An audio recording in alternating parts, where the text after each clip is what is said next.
Hey, thank you so much for joining the AmeriCorps Connections podcast. If you haven't done it already, please hit subscribe. It really makes a difference in the podcast algorithms. So if you like this content and you want it to continue, I just need you to hit subscribe and share it.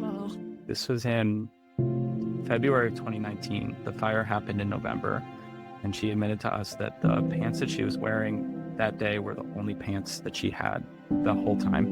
And we just essentially tripled her wardrobe, thanks someone donating it, us being there to organize it in the warehouse, and then the Hope Center there to connect the dots. It was just we played a small piece in a big puzzle, and I felt that individual impact in that moment. That's one of the main things that AmeriCorps gave me, was that perspective, that humbling and out-of-body perspective of when you're serving others, you realize how much bigger the world is, and how valid your problems are, but also how valid the problems of your neighbors are, and how incredibly impactful for both you and the person you're serving, how impactful it can be to participate in service in any way. And AmeriCorps just gave me purpose, it gave me perspective, it gave me passion, it gave me the love of my life, of both as a person and as a career. It allowed me to help people, and then the planet, and then help more people, and then help even more people.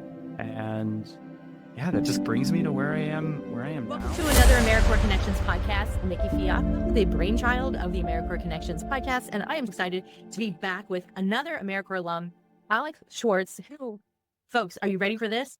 NCCC, state and national, and VISTA, and prior to hitting record, he said he's just waiting to his time to serve in AmeriCorps Seniors. Alex, I'm happy to have you with us today. Let's get started with who you are, number one, and then how you discovered AmeriCorps and why you were compelled to serve.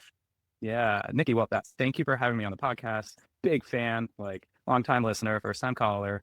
I'm very excited to be here and have the opportunity. Yeah, I feel like I could spend an hour on that question, and I don't want to. There's a lot of rich topics of conversation that we could dive into, but very briefly, my name is Alex. I'm from Wilmington, Delaware. I was born, raised, and educated there, as I like to say. Went to the University of Delaware, graduated in 2018. And since leaving the state of Delaware, thanks in large part to AmeriCorps, I've lived in, I think it's 15 cities and 9 states.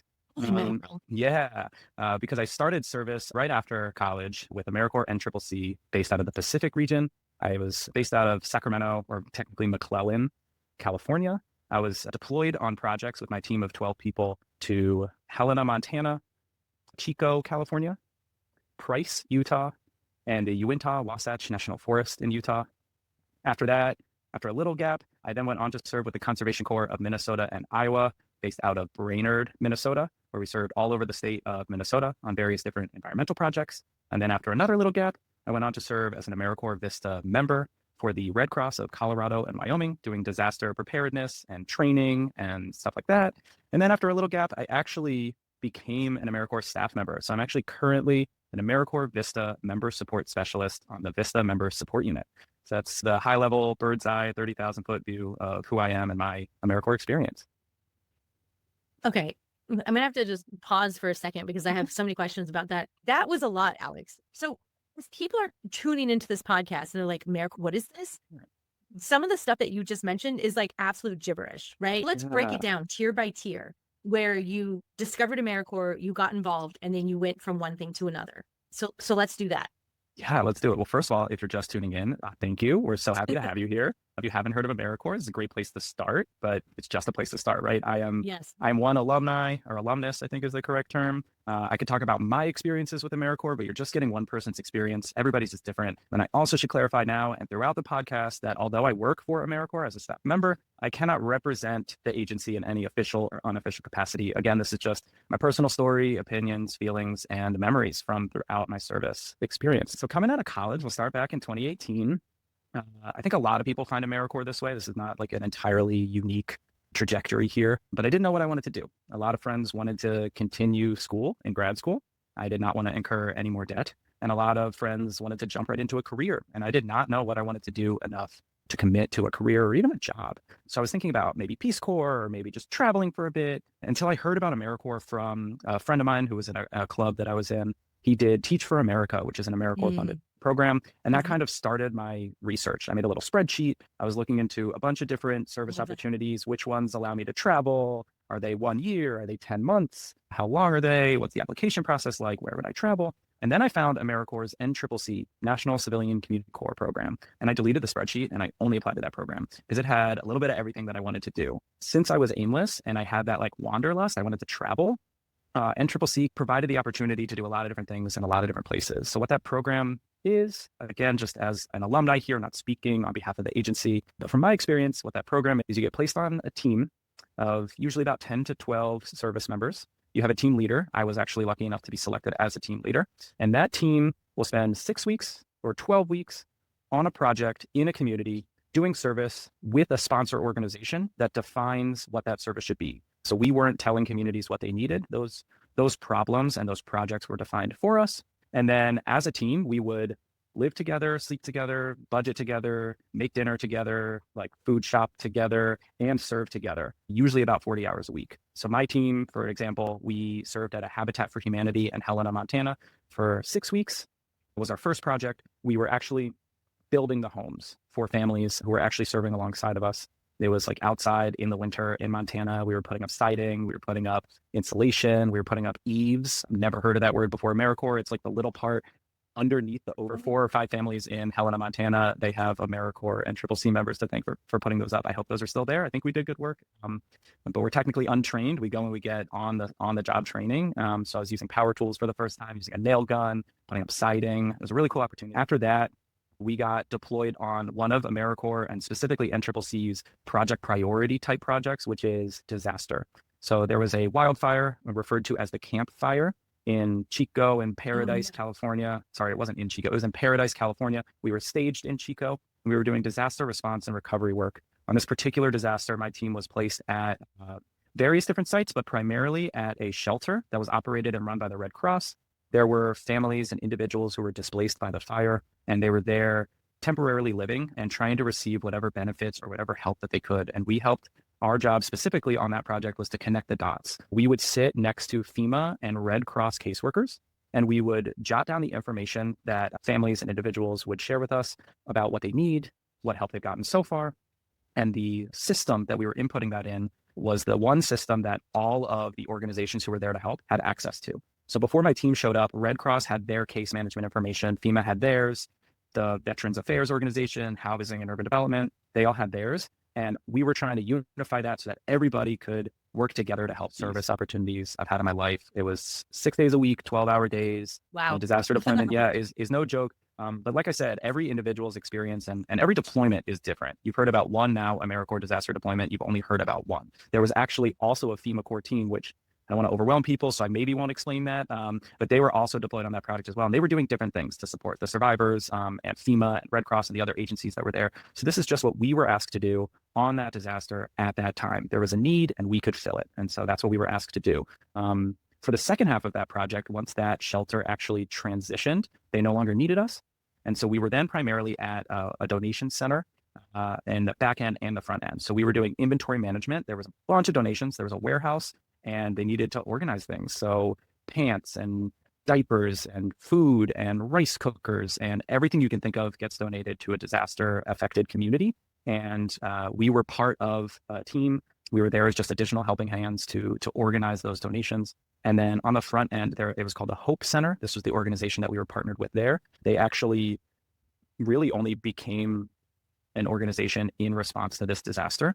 They bought out this warehouse and they started collecting donations and collecting requests for items that survivors needed. And we would organize the donations in the warehouse and we would help them deliver them to members of the community who needed them in the front office. And if I can real quick, just talk about probably the most meaningful moment of my service experience. I'm going to talk.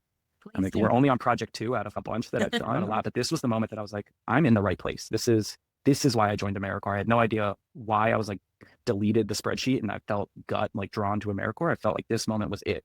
I had been in the warehouse and there was a request for pants of a certain size. We found as many as we could. We want to leave some for some people. So we found 2 pairs of pants along with a bunch of other stuff that this person requested that they needed because their house had burned down. And then I was also part of the team in the front office that was there when that woman came to pick up these items. And the way it worked was they requested these things, but we didn't necessarily have everything. So we're running through the list. Okay, did you have this? Yes. Did you have this? No, I'm sorry, not, but we got some of that. And can you help me out to my car? Absolutely. So I'm helping this woman out to her car with one of my team members. And right as we're putting boxes into her car, she asks, by the way, I didn't want to ask him there, did you have the pants? He said, yeah, we actually got you 2 pairs of pants. And she just started crying. Oh, This was in February of 2019. The fire happened in November. And she admitted to us that the pants that she was wearing that day were the only pants that she had the whole time. And we just essentially tripled her wardrobe thanks to someone donating it, us being there to organize it in the warehouse, and then the Hope Center there to connect the dots. There's just one, like we played a small piece in a big puzzle, and I felt that individual impact in that moment. It truly stuck with me. Anyway, yeah. that was, yeah. There's a lot there. These transformational experiences happen so young because of NCCC and AmeriCorps experiences that you as a person going forward see the world differently. So I don't want to make a bigger deal about what that is because it's your experience and I don't want to quantify that in any other way. And thank you for sharing that story. That was great. No, Nicki, it's the biggest deal. It was Yeah. one of the most transformative, impactful like moments and just experiences in my life. But think about the flip side of that. Right before I got deployed on that project, there was a team leader of another team who, sorry, this is a spoiler alert, getting ahead of myself, but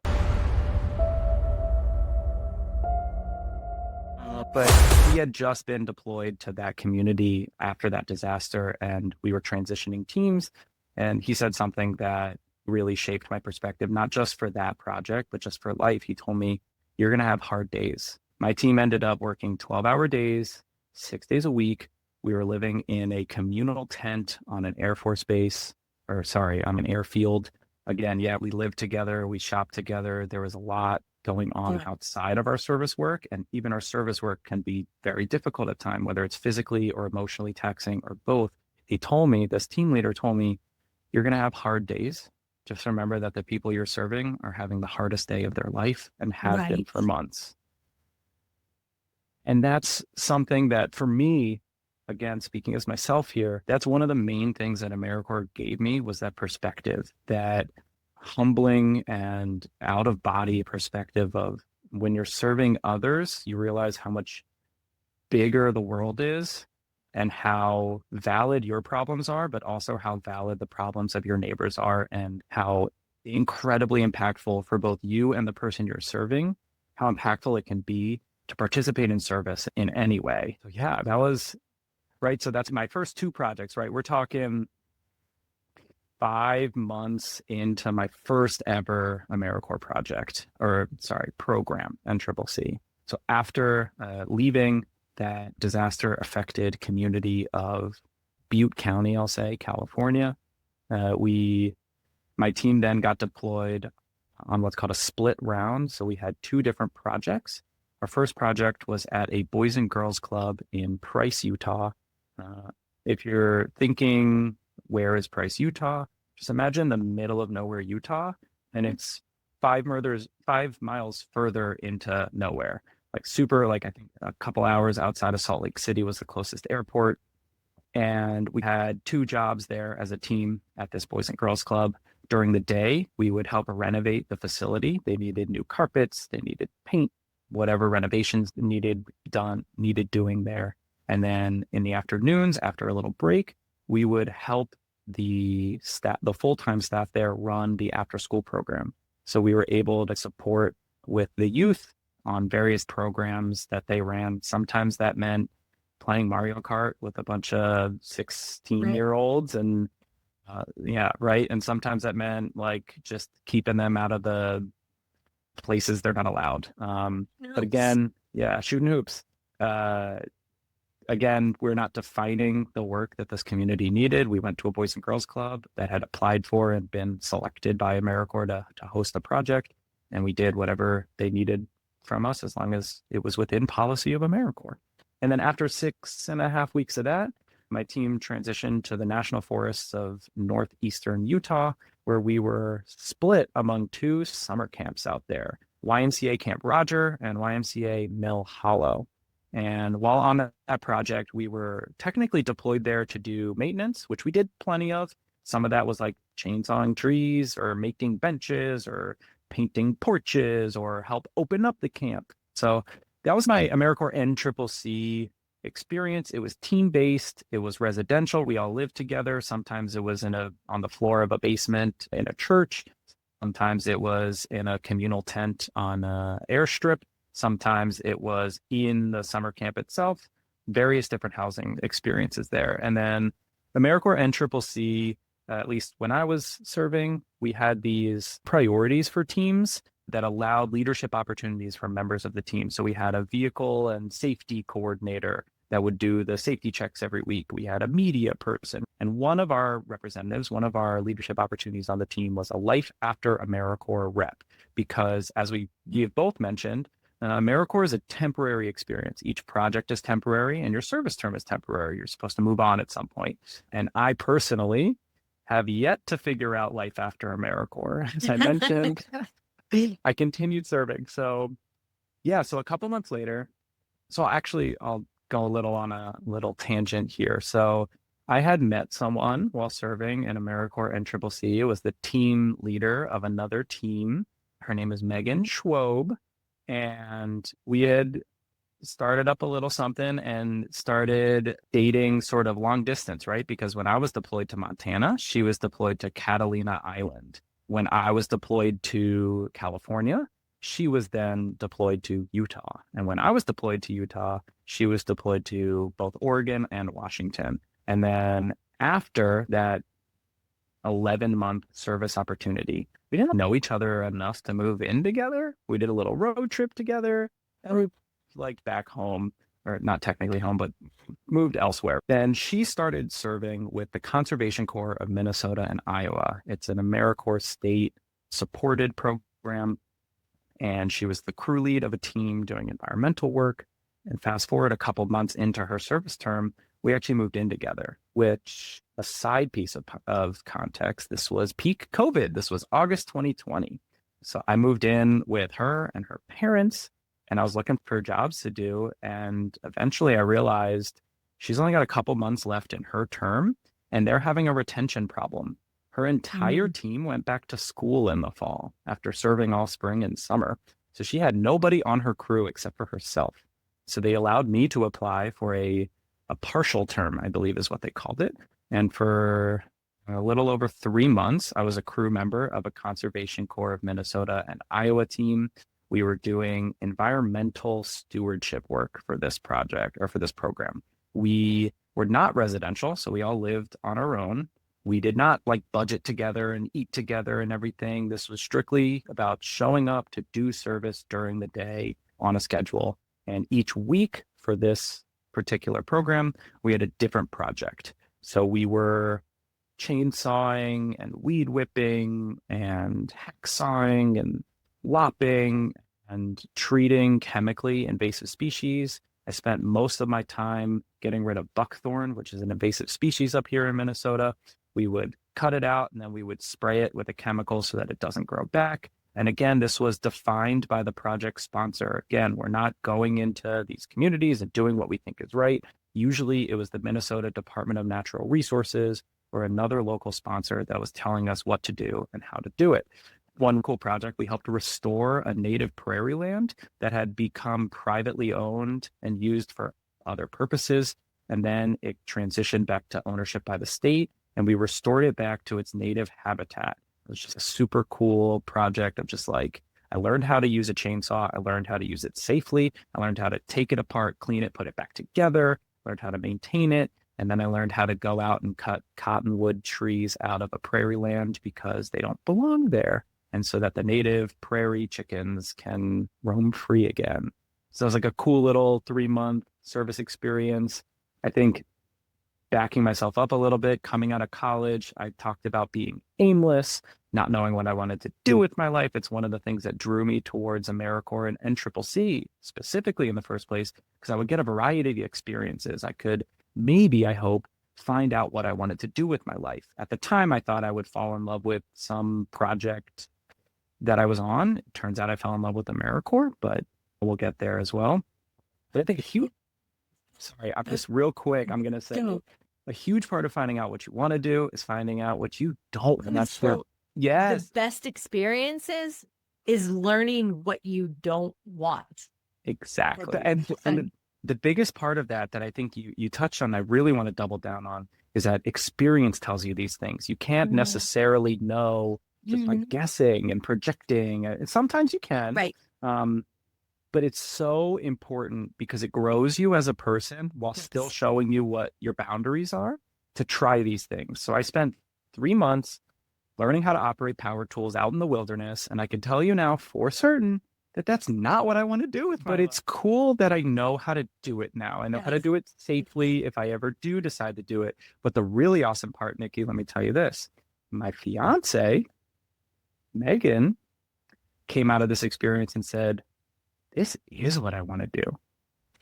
So she went and worked for the U.S. Forest Service for 5.5 years, about 10 seasons, on trails crew work. She worked on trails in Colorado, California, Oregon, and Arizona. She did chainsaw work. She on 300-foot tall trees in Oregon. She did rock work in Sedona, Arizona, because she found her passion through this. And it's the precise thing I don't want to do, which is great. Like you said, I'm not going to go chainsaw down that tree in the backyard, but my fiance will. He loves it. So coming out of that experience with the Conservation Corps of Minnesota and Iowa, when I was doing environmental work and invasive species work, I came out of that and I was not quite ready to commit to something. I didn't know what I wanted to do. I'm sitting there, my fiance is just so passionate and immediately starts a career with the U.S. Forest Service. I don't know what I want to do. So I figured I would round the bases to third base and go to AmeriCorps VISTA, my third branch of AmeriCorps service, where I applied to a bunch of different postings. VISTA is a unique AmeriCorps program, very different from NCCC and Conservation Corps, Minnesota and Iowa. I applied directly to a bunch of different projects that I then interviewed with them directly, not with AmeriCorps, but with the place that I would be serving. And I ended up getting selected to the Colorado and Wyoming chapter of the American Red Cross in their disaster services unit. That might not be what they call it, but it's their unit that was dedicated to disaster services. And mind you, this is April 2021. So it's a little over a year into like peak COVID-19. And for some context, if you can't tell listeners, by the way, I'm a very high context sharer. I'm going to talk your ears off about all these things. So for some context about my project, there was this national shelter survey system that was employed by the Red Cross because when a disaster strikes, that's not the time to go find a place that can host these survivors, these displaced individuals. Like in California, we were on a fairgrounds that had a pre-existing agreement with the Red Cross and with the state or county government so that when the disaster strikes, we know what our capacity is for housing displaced individuals. That makes so much sense. Yeah. Right? Yeah. So what you're talking about is like pre-logistics. Yes. I'm just going to riff here just for I was the director of the governor's office in Maryland. Yes, you were. Whatever I was. And it was during the pandemic, and we had a COVID vaccine site that stood up in Prince George's County.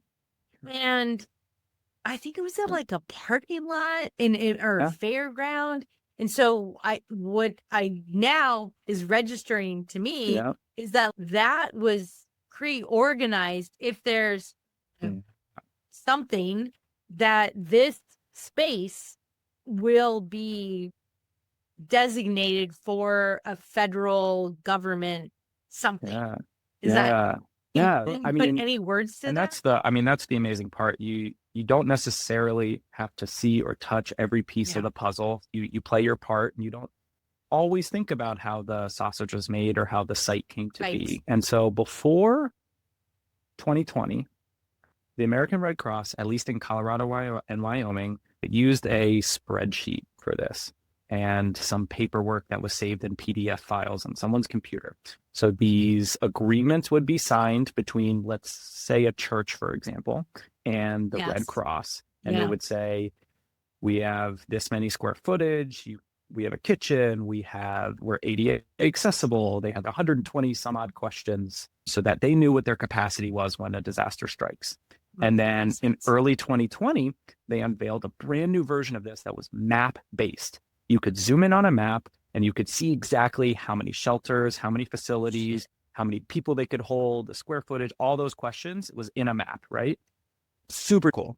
So a few people were trained on this program, training the trainers, because these people were going to pivot and train the rest of the Red Cross staff so that we can upload what we already have in the system, and then we can continually maintain our shelter operational capacity in this map. And then a pandemic struck. During the pandemic, if people needed to be sheltered because they were displaced from a disaster, the Red Cross did not use what they call congregate sheltering. They were not putting 50 cots into a church. They were putting people in hotels and motels and keeping them separated and isolated for health reasons. So nobody used this system. It was for congregate shelter agreements. So a year went by, everyone forgot how to use it.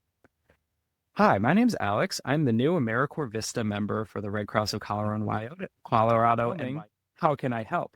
And they said, there's a system, learn it and then train us. So that was the bulk of my service work as an AmeriCorps VISTA member with the Colorado and Wyoming Red Cross. So I was learning how to use their new map-based system. Then I was putting in the backlog of information that they had in a spreadsheet. Then I was training the rest of the Red Cross chapter on how to use it. Then I was going out into the community and doing some shelter surveys, whether they were from new shelters or existing shelters that they wanted to re-survey every few years.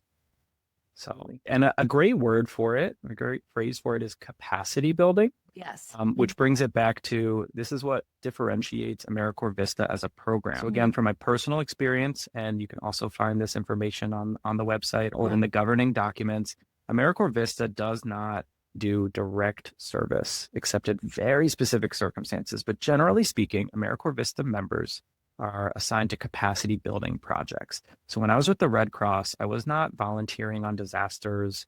I was not working with the community of survivors directly. I was building the capacity of the Red Cross, specifically of Colorado and Wyoming, to then carry out their mission. And so that's what AmeriCorps VISTA members, myself included, do when they get assigned to a project. They build the capacity through indirect service. It's training, it's dashboard work, it's the back-end data management. These are the things that AmeriCorps VISTA members engage in. And then when you complete your term of service with AmeriCorps VISTA, like I did, you get access to a benefit that no other AmeriCorps program gives you. Peace Corps gives it to you. If you're ever applying for a federal job through usajobs.gov, they ask you a bunch of questions on your application. And one of the questions is almost always, did you serve within the last year or 3 years, depending on the job you're applying for, with AmeriCorps VISTA or Peace Corps?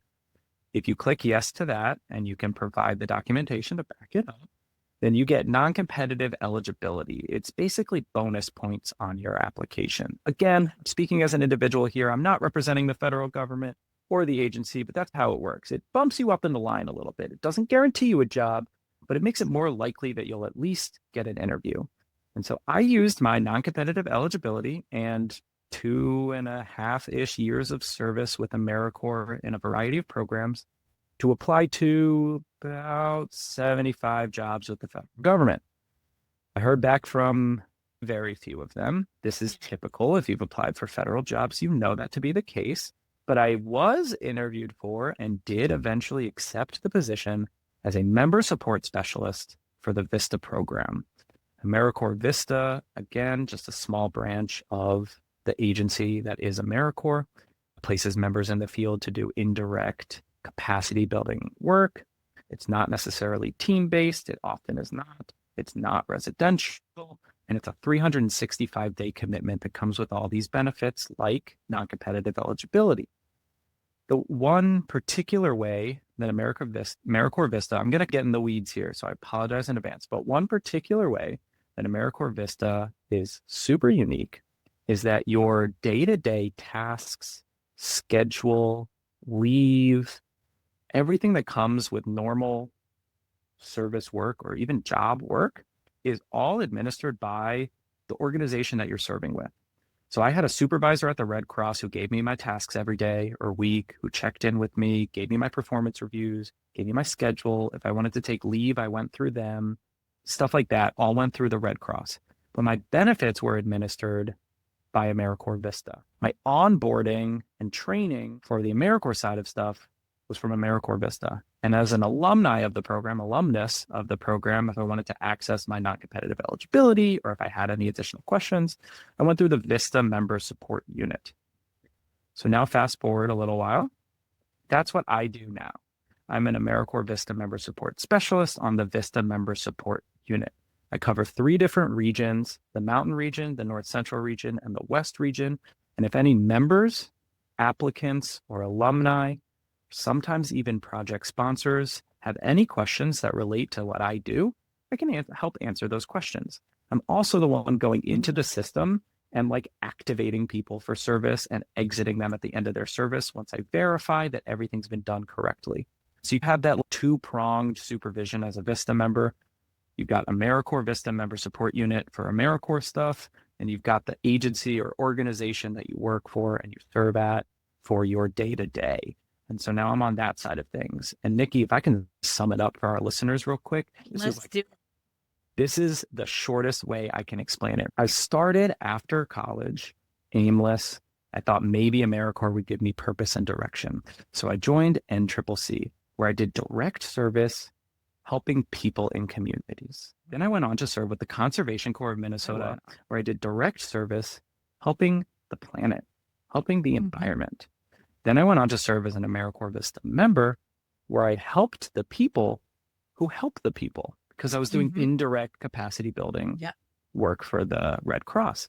Now as a VISTA member support specialist, I'm helping the people, VISTA members, help the people, their projects, who help the people. So I went from helping people and the planet to helping people who help the people to helping the people who help the people who help the people. And that's the trajectory of any career, right? You get a little higher on the ladder.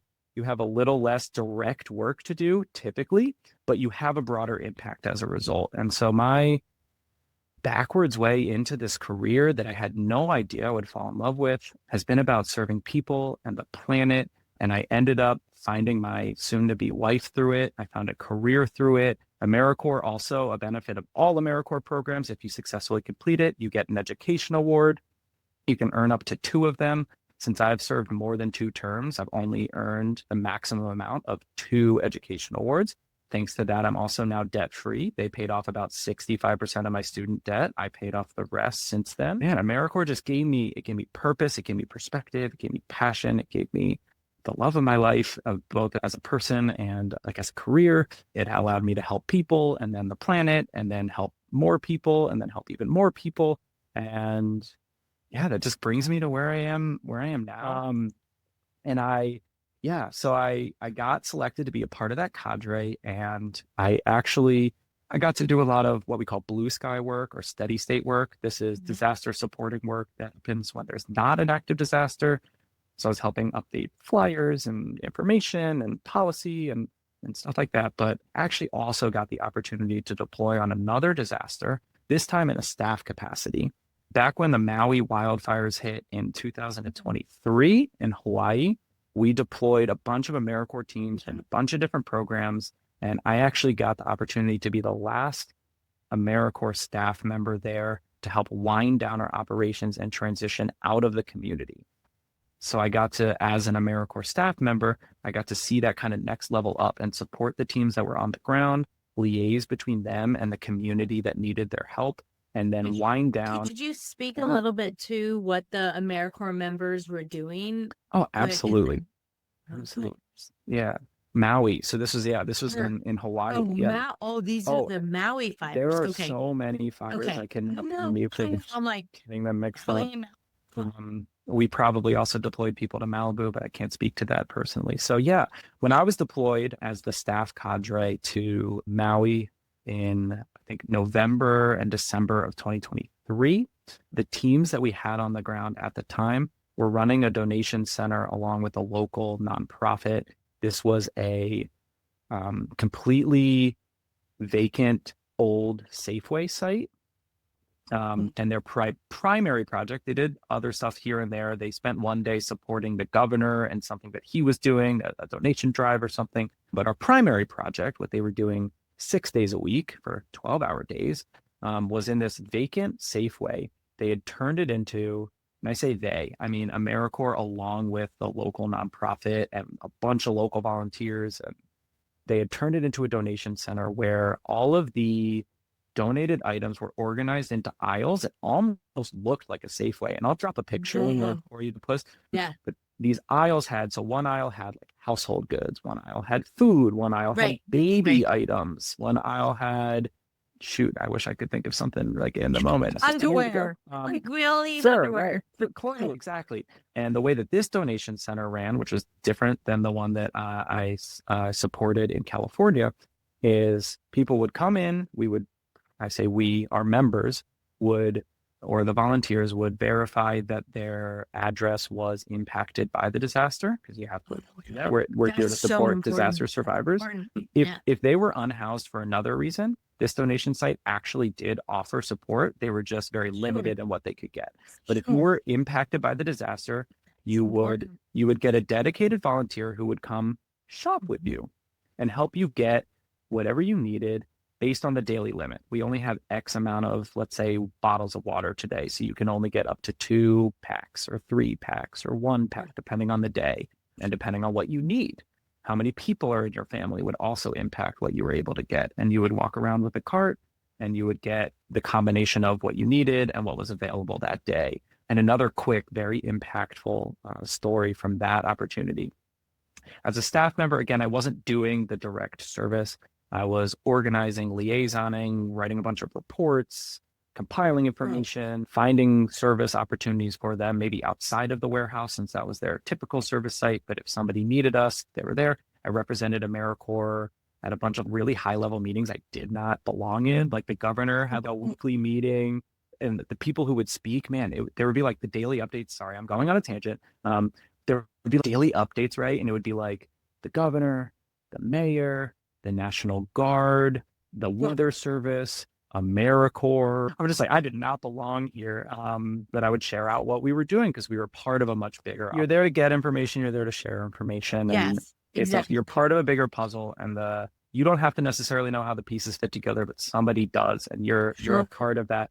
And when it comes to disaster, it is so wild how quickly things move and how much of almost an equalizer it is when you show up on a disaster, whether it's part of AmeriCorps or Red Cross or as an individual volunteer. Your experience, your expertise, and your capabilities are put to use however they see fit. And so on like the wildfire in Hawaii, in Maui, I was writing my reports for the day one day, staying in my lane, doing what I need to do, but a need came up that nobody else could fill. Nicki, I know sign language. I don't know it super well, but when 2 deaf survivors who had no hearing came in to the donation center at Safeway, none of our members and none of the local volunteers or other staff there knew sign language. I was able to help these people individually. It felt nice to help when I can. And that's not perfect ASL, but those are the words. And then another quick story, because we love tangents, and I'm so stuck on this disaster topic right now, but it's really making me think, talking about doing what you can when you can. And so way back on my second ever project with AmeriCorps as an NCCC team leader in the shelter that we were talking about earlier, there was this one really profound moment where my team was deployed to this shelter for, I want to say, 5 weeks, possibly 6 weeks. And in disaster, things move very fast. Red Cross, for example, typically deploys volunteers for like up to 2 weeks. FEMA, I think it's 10 days. Depends on what you're doing and who you are and yada, yada. But there was this moment where somebody came to me to ask for help, whatever it was. This person needs such and such. How do I find this person? And I realized, like, in this room, in this moment, I had the most experience in this shelter. In this moment, as a 23-year-old team leader, I was the one who could help. And the person I was helping was like the vice president of operations of AmeriCorps, American Red Cross National. And he was like asking me for help. Who am I? But it's just, that's what happens on a disaster, especially when you're a seasoned veteran of 5 weeks, which is really not that long in the grand scheme of things. But on that disaster, in that moment, I was the veteran. I was the person who had been around the longest. You know what? We're gonna have to land this plane because this is gonna go on forever. Yeah, I'm gonna go on forever for this. Yeah, I think we could. I think the last point that you just said is that I'm the one in the room that has the most experience, and the person is looking at me for some experience. That's why we can't lose AmeriCorps. Everything that you have said over the last long time is the reflection of the things that you can do. So let's land this plane. Do you mind if I real quick, I'm just going to throw something out there. I don't know if this is like the bow that you're looking for. But I was doing some reflection and some, dare I say, math earlier today, because I've just given our listeners and you and myself personally a bunch of qualitative data, a bunch of personal stories about my personal experience as a member, as a leader in various different AmeriCorps programs, in various different communities, as a staff member, as a disaster cadre member. These are all stories, but I want to put some numbers to it and some context to it. So I did some math. Ready?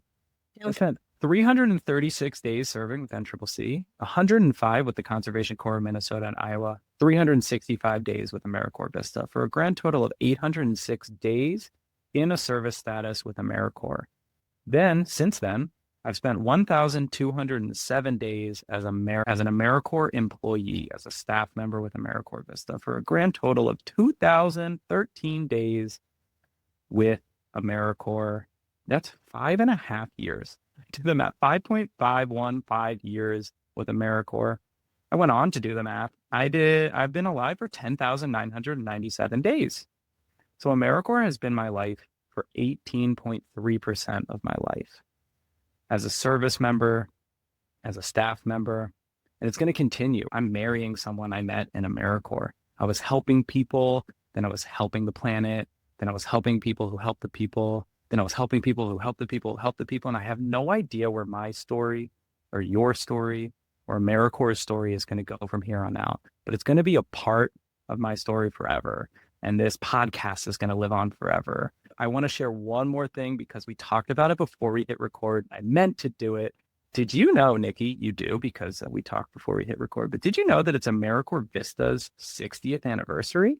AmeriCorps is only like 31 years old, but the VISTA program and the AmeriCorps Seniors program actually came into existence before AmeriCorps. AmeriCorps became the umbrella agency, but VISTA is actually 60 years old, and I have some swag to represent that and prove that. And I wanted to post that because while I've only been alive for 10,997 days, VISTA's been around for a lot longer than that. And at a large scale, AmeriCorps is able to do so much more than us as individuals are able to do. But if we're able to share our story, broadcast it, get it out there one at a time, thanks to people like you and your podcast, then maybe people will start to catch on to AmeriCorps being a pretty cool thing that helps the people who serve in it and helps the people in the communities that are served by it. And I just am grateful to play a really small part in that puzzle, and acknowledge that AmeriCorps has given me and been such a huge part of my life. So thank you for the opportunity to share. And just I could talk about this forever, and I don't often get the opportunity to. So thank you so much, Nicki. Can't we always share forever about our service year? About everything. I know. And that was absolutely super amazing. Yes. Well, we're going to close it out here. Thank you so much for everybody. And if you're here and you've listened to the entire podcast, you might as well subscribe because that changes your algorithm. I don't know where the button is. It changes your algorithms in your YouTube channels or whatever. And then you might get positive stuff. So let's look for positive stuff. Yes. This was absolutely amazing. I can't wait to find out where you are in 3 months from now. So for now, we're going to sign off. And thank you so much for listening to the AmeriCorps Connections podcast. Thank you. Take care.